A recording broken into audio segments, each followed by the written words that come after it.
que tiene una parte de la ciudadanía sobre una supuesta imparcialidad del Tribunal Supremo. Yo creo que esto se ha acabado con esta sentencia.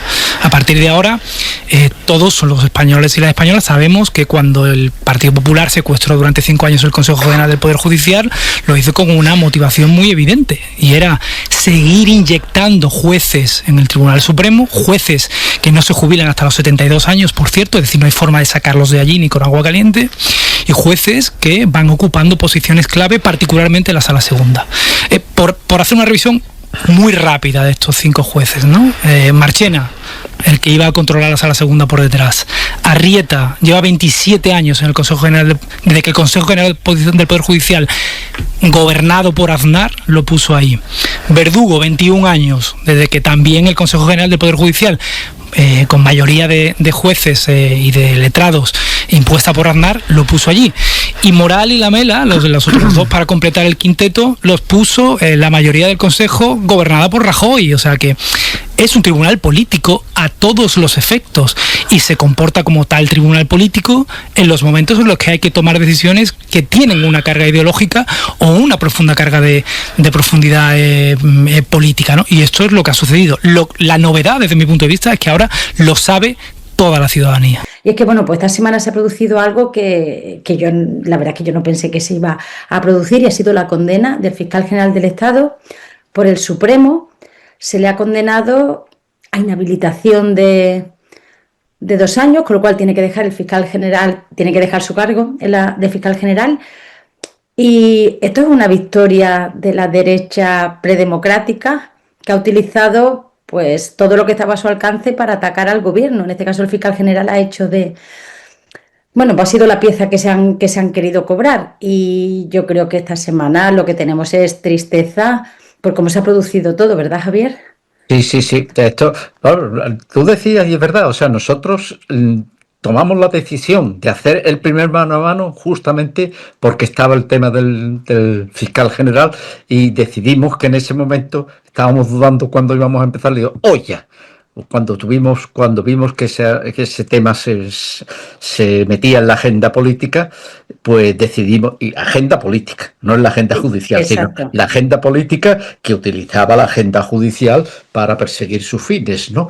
Entonces, pues decidimos que ese tema era un tema que exigía que habláramos del mismo, y creo que no nos equivocamos. Y hemos vuelto sobre el tema a lo largo de estos meses también en un par de ocasiones, porque el tema se ha ido evolucionando de la forma en que ya creo que los que están viendo este vídeo lo saben perfectamente.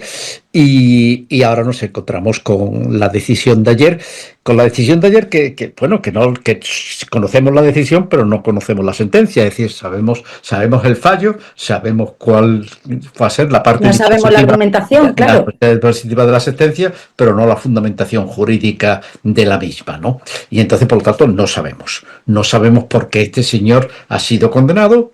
Podemos hacer elucubraciones, podemos imaginarnos por qué ha sido, pero la verdad es que yo creo que ha sido porque el Tribunal Supremo pensó que no sería necesario llegar hasta aquí, que simplemente con el auto de procesamiento sería suficiente para que se produjera la dimisión del fiscal general del Estado, y cuando no se ha producido, pues entonces la condena. Ellos saben que están condenando sin pruebas, que está una condena, claro, pero yo te amenazo. Si tú con eso no basta, pues te mato. Tengo que seguir. Pero tú de aquí no sales vivo, porque el objetivo no eres tú, el objetivo es el gobierno de la nación. Claro. Y esto es el que puede hacer que haga, que dijo José María Aznar, y nosotros estamos traduciendo esas palabras de José María Aznar en una decisión judicial. Es decir, esto es hacer lo que se puede hacer. Sí, podríamos decir, ¿verdad, Javier?, que no se han atrevido a no condenar.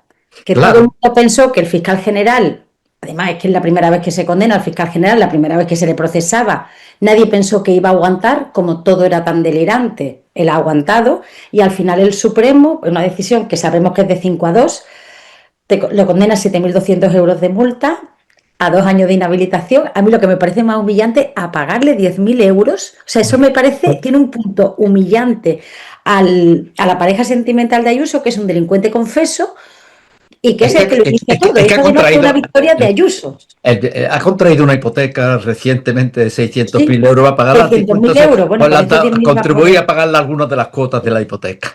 El Tribunal Supremo ha dicho, pues ahora que el fiscal general del Estado le pague unas cuotas de la hipoteca al señor González Amador. Y le ha parecido que eso, bueno, yo creo que además al mismo tiempo es una manera de conmemorar al Franco. Sí, porque además que salga el 20N cuando la sentencia no está hecha, a mí me ha parecido que había muchos días. Es una conmemoración, dice, es una conmemoración a Franco. Esto es un tributo a Franco que nosotros le prestamos póstumo. Dice, señor Franco, usted todavía quedan restos de usted aquí en el sistema judicial español. Sí, y además es un aviso navegante de la peor manera, porque cuando tú, o sea, es muy difícil confiar en la justicia. Hoy viene un artículo de opinión en el diario.es de uno de los periodistas que fue testigo, Precedo, ¿no? Y él habla de que no hay igualdad ante la ley, y él cuenta cómo se sintió en el desarrollo del juicio, ¿no? Cómo cuando él decía algo, como mostrar tus dudas morales legítimas de que sabes que la fuente no es el fiscal general, sabes que se está juzgando a un inocente, tú estás testificando y por salvaguardar la función tan importante del periodismo y un derecho constitucional que es a no desvelar tu fuente, no lo haces. Dice, tengo un dilema moral. Y como el juez le dice, el presidente del tribunal le pregunta que si está amenazando y a quién, o cómo le dejan al final de todo el alegato ese a la pareja sentimental de Ayuso, me queda o el suicidio o irme, fuera de todo tal, sino simplemente para que eso lo amplificaran los medios y él pudiera, ¿no? Es decir, ha habido una desigualdad de trato, ha sido todo tan delirante. Yo, que debo ser una romántica, nunca pensé que fuéramos a llegar a la condena. Todas las veces que lo hemos analizado, Javier, siempre pensé que alguien iba a poner en algún momento orden, aunque sea el propio Supremo, porque tú puedes ser, iba a decir, puedes ser muy franquista, pero no sé, un prurito de pensar de profesionalidad, ¿no? A mí me sorprende que hayan llegado a esto, y es que no se han atrevido, al final han ido tan lejos, y como el fiscal no ha cedido, lo han tenido que condenar. Sí. Lo que quieren era quitarlo de en medio y darle un golpe al gobierno. Esto es una cosa, exacto, yo amenazo. Y con la amenaza tiene que ser suficiente. Exacto. ¿No es suficiente con la amenaza? Pues yo ejecuto la amenaza, ejecuto la amenaza y te mato. Te mato no totalmente, porque este es un cambio el tipo y es revelación de datos reservados, que tiene una pena menor que la de revelación de secretos, pero te mato. Te mato porque no te dejo, tú sigues teniendo la condición de fiscal, es decir, la inhabilitación es inhabilitación únicamente para ser fiscal general del Estado y no inhabilitación para ser fiscal. Y por lo tanto, Álvaro Ortiz puede incorporarse a la plaza de fiscal que le corresponda, la que tenga, y no tiene que los 2 años de inhabilitación que el total, ¿no? Sino que nada más que para ser fiscal general del Estado. Y luego, pues hay una multa mínima y después la indemnización que se produce para González Amador, que pagará unas cuantas cuotas de la hipoteca con el dinero el segundo ático de lujo cobrado supuestamente con el dinero de las mascarillas. Pues claro, entonces estamos en esa situación de que ahora mismo no sabemos la sentencia, no conocemos la sentencia, conocemos el fallo, pero no conocemos la sentencia. La sentencia, una vez que la conozcamos, en este caso es importante, porque en este caso, para ir al recurso de amparo al Tribunal Constitucional hay que presentar el incidente de nulidad de actuaciones. Y esa va a ser muy interesante, ese momento va a ser muy interesante, porque ahí, cuando se conozca la sentencia, en el incidente de nulidad de actuaciones se puede argumentar en contra de la sentencia y sobre eso tiene que resolver el propio Tribunal Supremo. Sí. Es decir, la propia sala que ha dictado esta sentencia, bueno, que ha dictado este fallo y que ha aprobado esta sentencia, pero por lo visto además, por lo que dice Ernesto Kaiser, no ha habido deliberación. Estaba el tema tan absolutamente predecidido, porque aquí ha habido una falta de imparcialidad absoluta, porque el tema es que quien ha acusado ha sido el tribunal, la sala segunda es la que ha acusado, porque este tema llega a la sala segunda como consecuencia de que la audiencia, el Tribunal Superior de Justicia de Madrid, eleva una memoria razonada sobre la difusión de la nota la publicidad de la nota informativa de la Fiscalía en la que se desmentía el bulo de Miguel Ángel Rodríguez, de que había sido la Fiscalía la que había propuesto el pacto de conformidad, y que desde arriba se había boicoteado ese pacto de conformidad. Entonces, para desmentir ese bulo, se hace la nota informativa, y sobre eso es lo que va.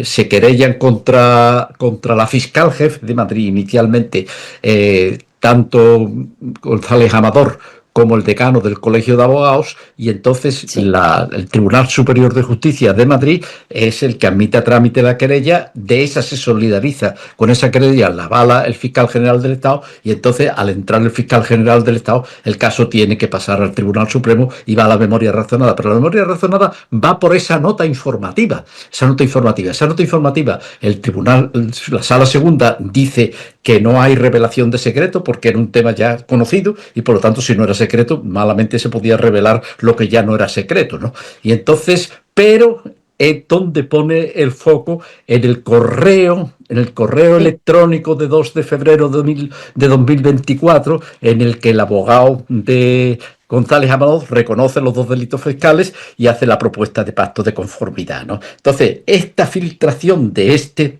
correo, datos reservados de un contribuyente, pues es el que realmente se pone en cuestión. Pero claro, el Tribunal Supremo ha cambiado el objeto del proceso. Cambia de pronto el objeto del proceso de la nota informativa al correo electrónico del 2 de febrero, y entonces ahí, una vez que ese correo fue enviado a un servidor de la Fiscalía, al que tienen acceso como mínimo 30 fiscales de allí, más luego además se sabe que ha habido como unas 400 personas que han tenido acceso, han podido acceder, y por lo tanto habría que averiguar de dónde podía venir la filtración. Entonces, la lógica procesal obligaba al Tribunal Supremo a devolver el asunto al Tribunal Superior de Justicia de Madrid y diga: investigue usted la posible autoría de la filtración, y cuando sepa usted si usted llega a la conclusión de que el autor que ha hecho la filtración es el fiscal general del Estado, entonces me devuelve el tema para que yo lo trate. Pero no hace eso, sino que se queda con el caso. Al quedarse excluye a la fiscal jefe de Madrid. Claro. Y se queda solamente con el fiscal general del Estado. Con lo cual, ya decidió, está ejerciendo la acusación, y además sobre una sola persona a la que se atribuye la filtración entre las centenares de las que podían haberlo hecho. Y que sabemos además por los periodistas que han dado su testimonio que no fue esa persona la que hizo la filtración, sino que fueron otras de las posibles que podían haberlo sido. Pero esas las excluye, y por lo tanto el Tribunal Supremo no solamente ejerce la acusación motu propio, sin que nadie se lo haya pedido, sino que además reduce la acusación a una sola persona sobre la que él está entendiendo por un asunto distinto. Entonces, con eso demuestra claramente, primero, pues una pérdida de imparcialidad, porque además, después de acusar, se convierte ahora en juez de sentencia, que sentencia sobre una acusación que eres tú el que la ha destapado y el que la ha formulado. O sea, es todo una auténtica monstruosidad jurídica. Es una cosa delirante, que no se tiene. Y luego tenemos, bueno, aparte del testimonio de esto, es que no hay ningún indicio, ni ninguna prueba, nada, y sigue sin haberla. De hecho, todos los testigos, que son los periodistas que han publicado la noticia, aunque no digan de dónde viene, sí dicen de dónde no. Y ellos dicen que no viene del fiscal general. Claro, pero y eso se ha obviado totalmente. Claro, y en el informe de la UCO tampoco hay nada, después de hacer el allanamiento que se hizo.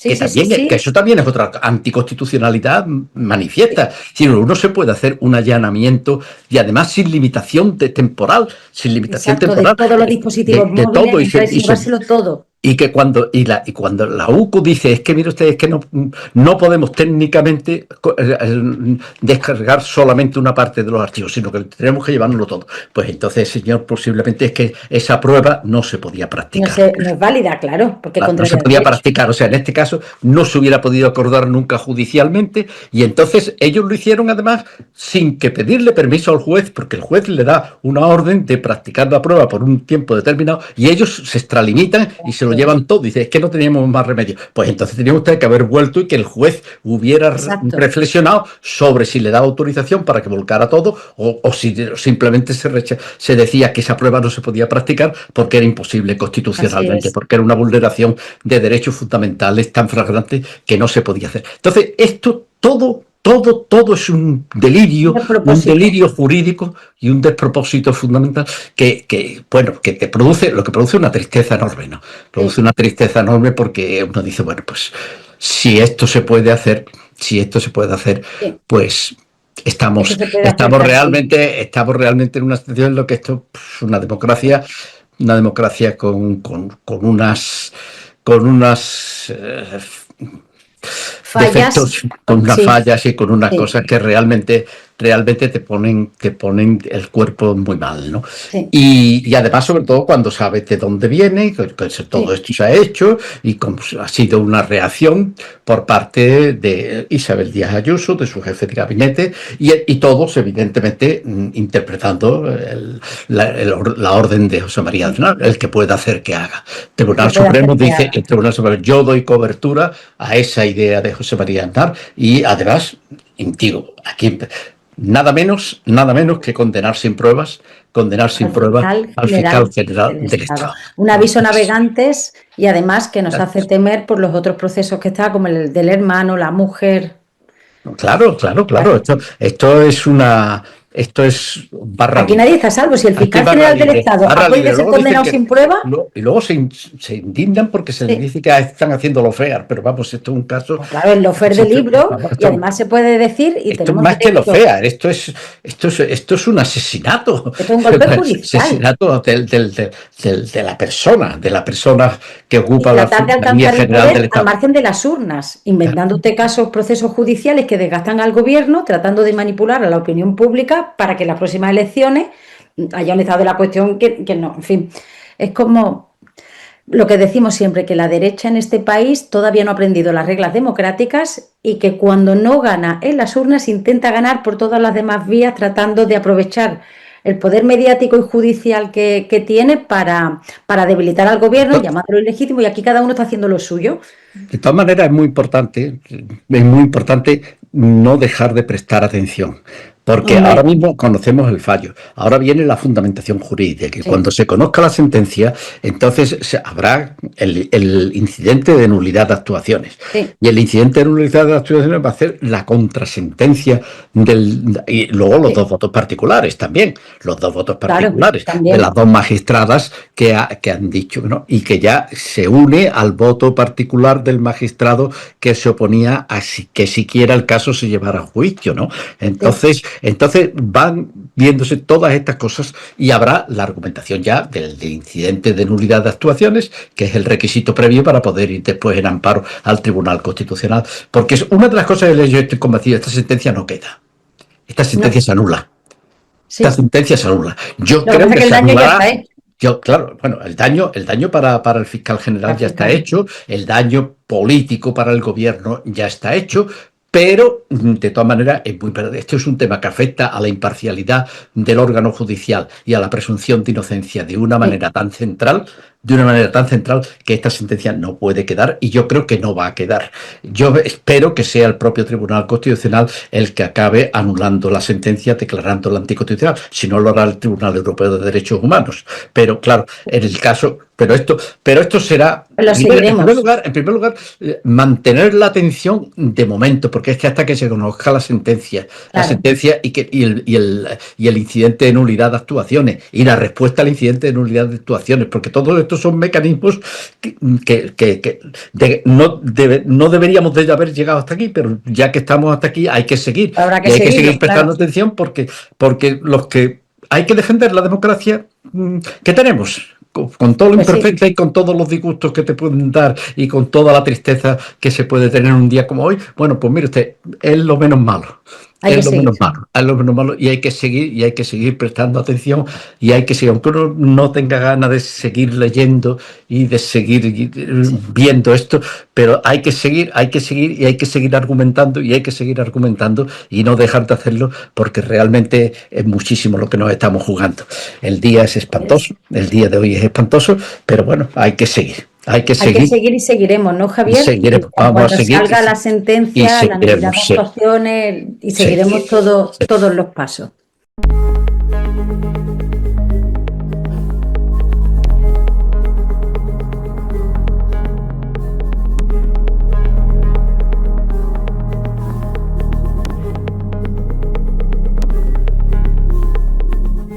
Thank you.